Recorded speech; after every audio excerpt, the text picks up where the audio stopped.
বাংলাদেশের রাজনীতির স্বাভাবিক পথ প্রথমবারের মতো রুদ্ধ হয়ে গিয়েছিল 1975 সালের 15ই আগস্ট। 90-এ রাজনীতি তার স্বাভাবিক গতিপথে ফিরে আসে, কিন্তু 2004 সালের 21শে আগস্ট গ্রেনেড হামলার পর এটি খুবই সাধারণ গাণিতিক হিসাব হয়ে দাঁড়ায় যে বিএনপি ও জামায়াতের রাজনীতি করার সুযোগ সীমিত হয়ে আসবে। হয়েছিল তাই। সুদীর্ঘকাল তারা নিজেদের রাজনীতি স্বাভাবিকভাবে করতে পারেনি বা করতে দেওয়া হয়নি।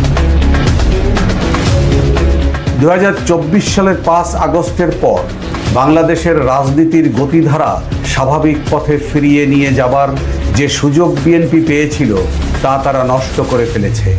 বরং তাদের সাধারণ রাজনীতিকে অতি সাধারণ করতে গিয়ে চিরস্থায়ী সংঘাতের পথ একদিকে যেমন উন্মুক্ত করে দিয়েছে, অন্যদিকে ভবিষ্যতে নিজেদের স্বাভাবিক রাজনীতি করার পথও অস্বাভাবিক করে ফেলেছে। ক্ষমতায় আসার পূর্বেই বিএনপি যা করে দেখালো তার খেসারত তাদের কড়ায় গণ্ডায় মেটাতেই হবে।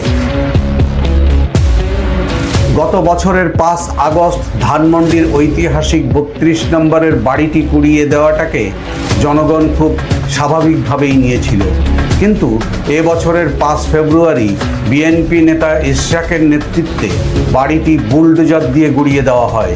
ফলে যে আওয়ামী লীগ রাজনীতি থেকে অনেকটা অপ্রাসঙ্গিক হয়ে গিয়েছিল, বিএনপি যেন জামাত ও এনসিপির সাথে জোটবদ্ধ হয়ে আওয়ামী লীগের প্রাসঙ্গিকতা ফিরিয়ে এনেছে।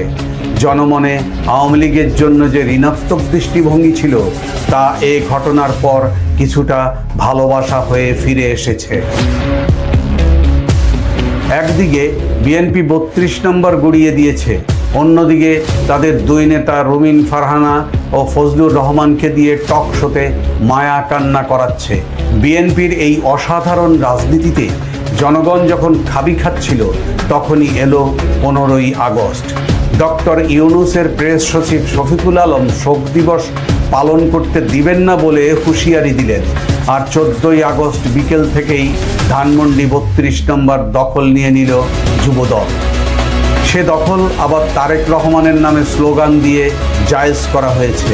শুধু তাই নয়, আওয়ামী লীগের সমর্থক মনে করে শিবির নেতা, রিকশাওয়ালা ও পথচারীদেরকে মারধরও করা হয়েছে। 32 নম্বর ভাঙা হলো। আমি জানি এটা নিয়ে আজকে অনেকেই হয়তো আমার বিরুদ্ধে লাগবেন, লাগলেও কিছু যায় আসে।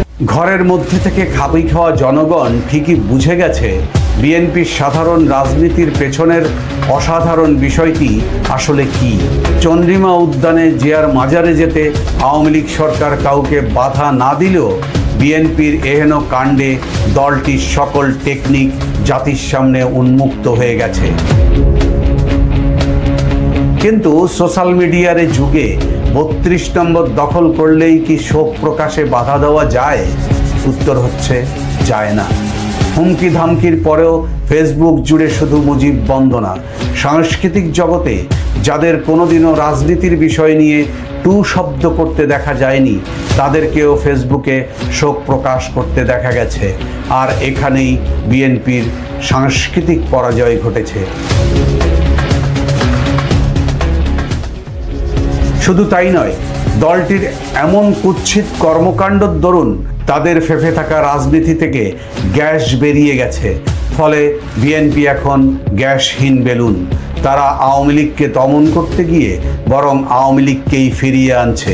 কিন্তু যে প্রক্রিয়ায় তারা আওয়ামী লীগকে ফিরিয়ে আনছে তার প্রতিক্রিয়া হবে কয়েক গুণ বেশি। ভবিষ্যতে আওয়ামী লীগ ক্ষমতায় আসতে পারলে বিএনপির নেতাকর্মীরা হয়তো চন্দ্রিমা উদ্যানে আর যেতে পারবে না। এমনকি জিয়ার মাজারকে সেখান থেকে সরিয়ে নিলেও অবাক হবার কিছু থাকবে না। আওয়ামী লীগের নেতাকর্মীরা ইতিমধ্যেই তেমন ইঙ্গিত দেওয়া শুরু করেছে।